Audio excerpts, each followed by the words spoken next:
नमस्कार, मैं हूं आशीष त्रिपाठी, आपके साथ अपना एमपी देख रहे हैं आप। और दिल्ली से आ रहे इस वक्त की बड़ी खबर से शुरुआत करेंगे। किसानों को मोदी सरकार ने बड़ी राहत दी है। दरअसल खाद पर सब्सिडी मिलती रहेगी केंद्र सरकार की तरफ से। यूरिया की कोई कीमत नहीं बढ़ेगी, किसानों को सब्सिडी मिलती रहेगी। मोदी कैबिनेट ने बड़ा फैसला लिया है, किसानों के हित में लिया गया ये बड़ा फैसला आगे तक किसानी को प्रभावित करेगा, क्योंकि यूरिया की जो कीमत है वो यथावत रहेगी, उसे बढ़ाया नहीं जाएगा और किसानों को खाद पर सब्सिडी सरकार की तरफ से दी जाती रहेगी। मसलन खाद की सब्सिडी को नहीं हटाया जाएगा। ऐसे में किसानों के लिए ये एक बड़ी राहत भरा कदम हो सकता है। किसानों को मोदी सरकार ने बड़ी राहत देते हुए ये ऐलान किया है कि खाद पर सब्सिडी किसानों को सरकार की तरफ से दी जाती रहेगी। अंतर्राष्ट्रीय बाजार में बढ़ती हुई फर्टिलाइजर की कीमतों का प्रभाव हम भारत के किसानों पर नहीं पड़ने देंगे। पहले भी उस दिशा में मदद की गई। जो न्यूट्रिएंट बेस्ड सब्सिडी रेट्स हमारे फॉस्फेटिक और पोटैशिक फर्टिलाइजर्स के लिए है, वो रबी के सीजन के लिए ये 1 अक्टूबर 2023 से 31 मार्च 2024 तक रहेंगे। बात करेंगे हमारे सहयोगी शंकर आनंद से इस वक्त। शंकर, केंद्र सरकार की तरफ से एक बड़ी राहत तो किसानों के लिए है ही, और ये केंद्र सरकार की तरफ से जो सब्सिडी जारी है वही रहेगी या उसमें कुछ बदलाव भी किए गए? देखिए, फिलहाल जिस तरह से केंद्र सरकार के द्वारा एक बड़ा ऐलान किया गया है, इस ऐलान को एक तरह से इस तरह से भी देखा जा सकता है कि किसानों को केंद्र सरकार के द्वारा एक दिवाली का एक गिफ्ट दिया गया है। क्योंकि ठीक दिवाली के पहले जिस तरह से किसानों के फेवर में जिस तरह से एक बड़ा ऐलान किया गया है और जिस तरह से जो खाद है, जो फर्टिलाइजर है, उस पर जो सब्सिडी मिल रही थी उसको कंटिन्यू जारी रखा गया है और वो भी पुराने रेट पर अब फर्टिलाइजर जो है, जो यूरिया है, वो उपलब्ध कराया जाएगा। और जिस तरह से इस पूरे योजना का जो लाभ है, देश के तकरीबन 12 करोड़ किसानों को इसका फायदा होगा। और इस फैसले को सरकारी खजाने पर हालांकि तकरीबन 22,303 करोड़ का अतिरिक्त वो जरूर पड़ेगा, लेकिन प्रधानमंत्री नरेंद्र मोदी की अध्यक्षता में हुई केंद्रीय कैबिनेट और CCEA के बैठक में इस प्रस्ताव के मामले पर चर्चा हुई और उसके बाद इसकी मंजूरी दे दी गई। और एक तरह से कहा जा सकता है कि जिस तरह से इस मामले पर फर्टिलाइजर की कीमत को लेकर जिस तरह से अंतर्राष्ट्रीय बाजार में काफी कीमत देखने को मिला था, तो एक अनुमान लगाया जा रहा था कि हो सकता है कि फर्टिलाइजर की कीमत में इजाफा हो सकता है। लेकिन जिस तरह से एक केंद्र सरकार के द्वारा एक बड़ा ऐलान करते हुए बताया गया है कि कोई भी उसके मूल्य में उसके इजाफा नहीं होगा। और जिस तरह से रबी जो सीजन है उसके रबी सीजन 2023 से लेकर 2024 के लिए जिस तरह से NBS को फिक्स करने के प्रस्ताव को मंजूरी दे दी गई है। और एक तरह से कहा जा सकता है कि निश्चित तौर पर देश के किसानों को तकरीबन 12 करोड़ किसानों को इसका सीधा फायदा होने वाला है। और इस मामले पर देश के केंद्रीय मंत्री अनुराग ठाकुर जो है एक प्रेस कॉन्फ्रेंस के माध्यम से इस मामले की जानकारी भी दे रहे थे और NBS पॉलिसी के बारे में के तहत जो फिक्स किए गए रेट जो है रबी फसल का, उसके बारे में वो जिक्र कर रहे थे। और 1 अक्टूबर से लेकर जो ये इसी साल में अगले साल 31 मार्च तक ये रेट लागू रहेगा। और निश्चित तौर पे कहा जा सकता है कि एक उपलब्धता भी बनी रहे। शंकर, तो भी ये किसानों के लिए राहत रहेगा। बहुत बहुत शुक्रिया आपका इस पूरे मामले पर जानकारी के लिए। और बढ़ते आगे, अब चुनावी खबरों पर नजर डालेंगे। यहां महासंग्राम 2023 की खबरें दिखाएंगे।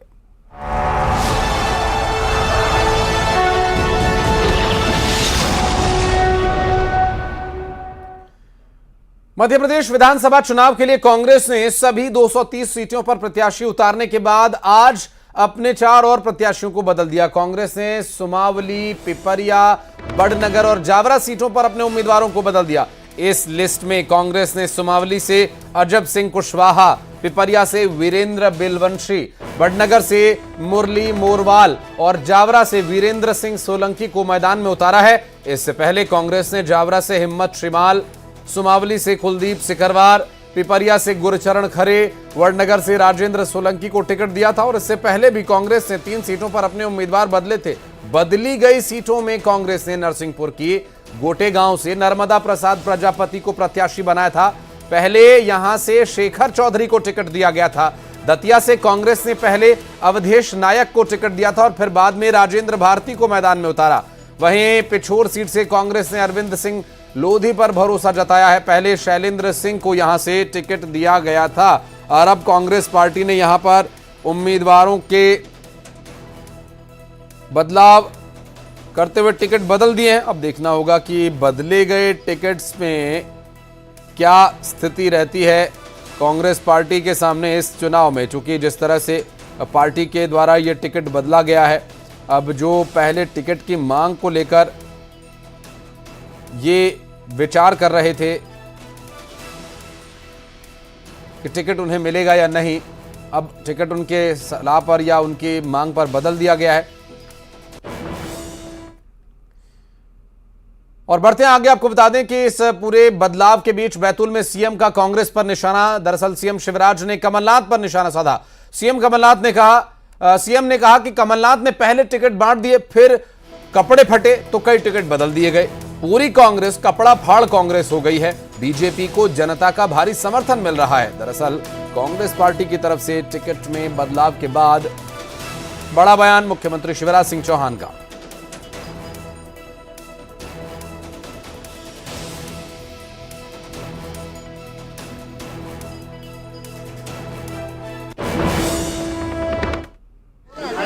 और बाद में जब गदर हुआ तो कमलनाथ जी ने कह दिया दिग्विजय सिंह के कपड़े फाड़ो, जयवर्धन के कपड़े फाड़ो, कपड़ा फाड़ कांग्रेस हो गई। और बाद में जब फिर और गदर मचा तो अब कई टिकट बदल रहे, कुछ बदल भी दिए, तो टिकट बदल कांग्रेस हो गई। कांग्रेस घबराई है, परेशान है, समझ में नहीं आ रहा है क्या करें। भारतीय जनता पार्टी को जनता का समर्थन और आशीर्वाद मिल रहा है, मैं जनता का आभारी हूँ। और चारों सीटों पर कांग्रेस की तरफ से अपने उम्मीदवार बदले जाने पर कांग्रेस पार्टी की प्रवक्ता अलका लांबा का बयान सामने है। कांग्रेस की तरफ से उम्मीदवार बदलने पर अलका लांबा ने कहा कि गलतियां होती हैं, अब सुधार कर लिया गया है।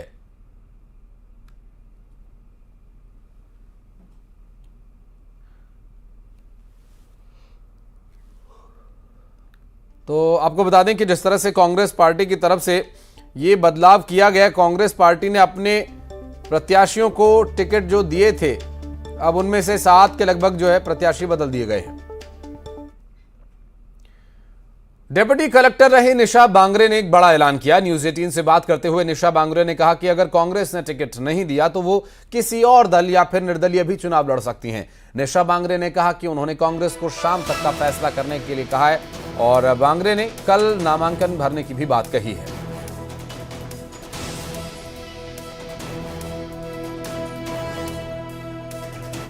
निशा बांगरे मेरे साथ मौजूद है। मैडम, हमने आपका पोस्ट भी देखा, कांग्रेस ने आपको भरोसा दिया था कि आपको उम्मीदवार बनाएंगे, लेकिन वहां पर पहले ही उम्मीदवार घोषित हो चुका, तो अब आपका क्या स्टैंड रहेगा? देखिए, कांग्रेस ने मुझे आश्वस्त किया था कि हम आखिरी 2 दिन तक इंतजार करेंगे। अब मेरा इस्तीफा मंजूर हो चुका है, तो मैं जानना चाहती हूं कि अब उनका स्टैंड क्या है, क्योंकि मेरे पिछले 4 महीने के संघर्ष के दौरान कांग्रेस ने हमेशा कहा कि हम आपके साथ खड़े हैं और हम जो दलित महिला विरोधी सरकार है उसके खिलाफ हम आपके साथ खड़े हैं। तो आज ही उनकी परीक्षा की असली घड़ी है कि जिस तरीके से मेरे कपड़े फाड़े गए और उस दिन आप मेरे साथ खड़े थे, तो आज मैं अपनी नौकरी छोड़कर यहाँ आई हूँ। हम तो योद्धा हैं, लड़ेंगे। आप हमें बताइए कि आपका स्टैंड क्या है, नहीं तो आमला सारणी की जनता तो लड़ेगी, हम उनके लिए लड़ेंगे। आपने कहा कि कांग्रेस पार्टी ने आपको भरोसा दिया था कि आखिरी समय तक इंतजार करेंगे, तो क्या लगता है कांग्रेस पार्टी ने जल्दबाजी कर दी है या फिर अब अभी भी वो फैसला बदल सकते हैं? देखिए, जल्दबाजी तो की है, लेकिन अभी भी फैसला बदला जा सकता है। पार्टी के हित में, इस देश के हित में, संविधान के हित में, लोगों के हित में, लोगों की आकांक्षा को ध्यान में रखते हुए अगर कांग्रेस पार्टी अपना फैसला बदलती है तो मुझे कोई प्रॉब्लम नहीं है। यदि पुराने उम्मीदवार के सारे कांग्रेस पार्टी चुनाव में जाती है तो आपका क्या कदम होगा? मैं जनता के साथ जाऊंगी। जनता जो चाहेगी और जनता चाहती है कि मैं चुनाव लड़ूं, तो जनता जिससे लड़ने बोलेगी, जिसमें उनका समर्थन होगा, मैं चुनाव लड़ूंगी। तो क्या दूसरी पार्टी हो सकती है, तीसरा दल हो सकता है? बिल्कुल हो निर्दलीय सकता है। तौर पर सभी दल संपर्क में अभी लगातार कर ही रहे हैं। निर्दलीय भी हो सकता है, जो भी वहां की जनता मुझे आदेशित करेगी वो करेंगे, लेकिन हम लड़ेंगे। कांग्रेस पार्टी में बातचीत हुई आपकी, कमलनाथ से बात हुई है क्या? अभी तक मेरी कमलनाथ जी से इस्तीफा मंजूर होने के बाद बात नहीं हुई है। आज हम प्रयास कर रहे हैं कि उनसे बात हो जाए, वो अपना स्टैंड क्लियर रख दें ताकि हम आगे अपना फैसला ले सकें। 2 दिन अभी छुट्टी होना है, 30 तारीख को आखिरी दिन है नामांकन दाखिल करने का, तो ऐसे में क्या आप भी नामांकन खरीदेंगी? क्या आगे आपकी जो कोशिश है वो क्या होगी? बिल्कुल बिल्कुल, मैं नामांकन पत्र भरूंगी। कल या परसों में मुझे भरना ही होगा क्योंकि उसके बाद छुट्टी है, तो मैं नामांकन पत्र भरूंगी। तो कांग्रेस से आपकी आखिरी अपील क्या है, यानी क्या स्टैंड क्लियर करने की आप मांग कर रही हैं? मैं यही कहना चाहूँगी कि आज का समय है, अपना स्टैंड क्लियर करके मुझे बता सकते हैं, क्योंकि 2 दिन छुट्टी है। और इंडी गठबंधन पर शिवराज सिंह चौहान ने तंज किया। दरअसल शिवराज सिंह चौहान के बार बार तंज करने पर गठबंधन नहीं ठगबंधन कहे जाने पर दूसरी ओर विकास का गठबंधन है कहा, और देश की पूरी जनता और मध्य प्रदेश की जनता को मोदी पर भरोसा है। उन्होंने एक बार फिर दावा किया कि जीत का परचम हम लहराएंगे। एक दिल के टुकड़े हजार हुए, कोई इधर गिरा कोई उधर गिरा। मैंने एक बार उदाहरण दिया था कि पेड़ पे नीचे बाढ़ आती है तो कई तरह के जीव जंतु चढ़ जाते हैं बचने के लिए।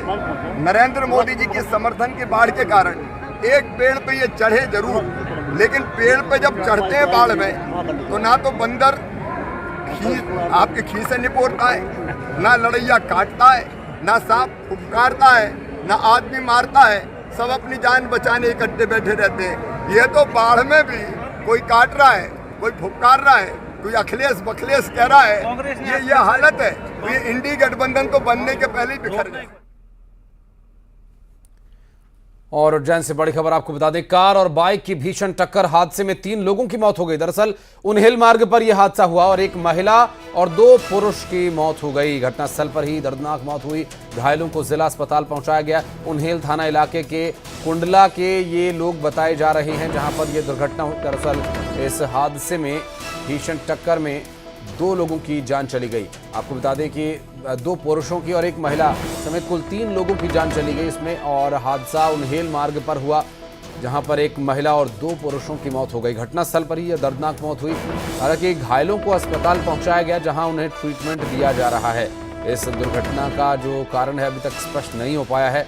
और हमारे सहयोगी अजय इस वक्त हमारे साथ फोन लाइन पर मौजूद हैं। अजय, कैसे ये हादसा हुआ, क्या डिटेल मिल पा रही है?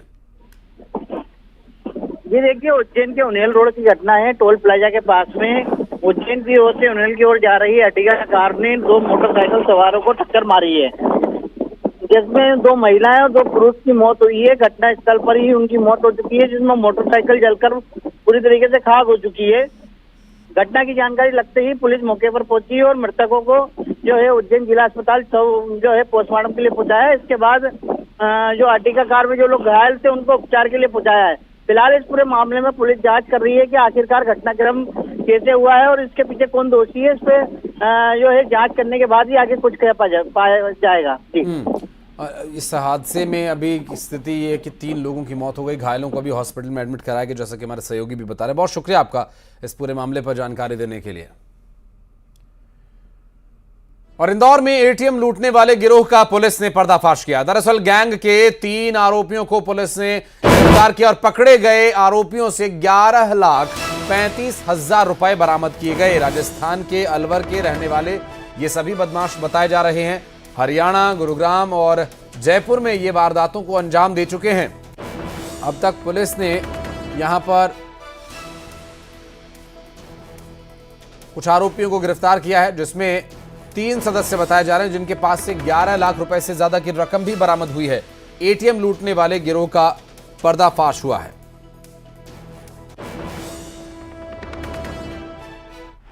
आज सुबह थाना तेजाजी नगर में पुलिस ने एक बड़ी कार्रवाई की है। इस कार्रवाई के तहत इन्होंने राजस्थान के मेवात इलाके के नूह, जो हरियाणा लगता है, राजस्थान और हरियाणा की बॉर्डर, वहाँ पर 3 आरोपियों को पकड़ा है और इन आरोपियों के पास से 11,35,000 कैश और साथ में 2 कट्टे, देसी कट्टे की बरामदगी की गई है। ये आरोपीगण जो हैं वो डकैती करने की योजना बना रहे थे और इंदौर में, और इसके अलावा इन्होंने कुछ घटनाओं को भी स्वीकार किया है जहां पर इन्होंने एटीएम कटिंग जैसी वारदात की है और वहां से भी पैसा लूटा है। नर्मदापुरम पुलिस के कांस्टेबल ने सांप को सीपीआर यानी मुंह से सांस देकर उसकी जान बचाई। मामला मंगलवार का है और इसका वीडियो सामने आया। दरअसल कांस्टेबल अतुल शर्मा नर्मदापुरम जिले के सिमरी हरचंद पुलिस चौकी में तैनात है और इस चौकी में वो पदस्थ है और उनकी काफ़ी तारीफ हो रही है। दरअसल रेड स्नेक प्रजाति का सांप कीटनाशक के पानी की वजह से अचेत हो गया था। दरअसल कांस्टेबल ने बताया कि वो दशहरा ड्यूटी कर रहे थे, तभी सूचना मिली कि रेलवे स्टेशन के पास तवा कॉलोनी में एक मकान में सांप आ गया है। सांप पाइप पर बैठा हुआ है। वहां पहुंचा तो पता चला कि लोगों ने सांप को बाहर निकालने के लिए पानी में कीटनाशक मिलाकर पाइप में डाल दिया, जिससे सांप अचेत होकर बेहोश हो गया। कांस्टेबल अतुल ने जैसे तैसे उसे बाहर निकाला। पहले साफ पानी डालकर उसे होश में लाने की कोशिश की, फिर पानी से उसका मुंह धुलाया। कीटनाशक निकल जाने के बाद सीपीआर दिया और इसके बाद सांप को होश आया।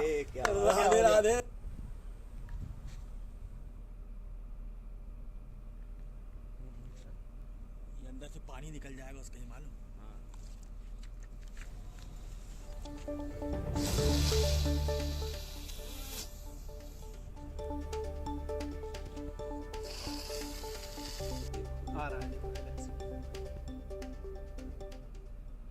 और शिवपुरी के कोंडर गांव के एक खेत में उस वक्त अफरा तफरी मच गई जब दो कोबरा सांप एक दूसरे से भिड़ गए। दरअसल दोनों को लड़ता देख खेत में लोगों की भीड़ लग गई।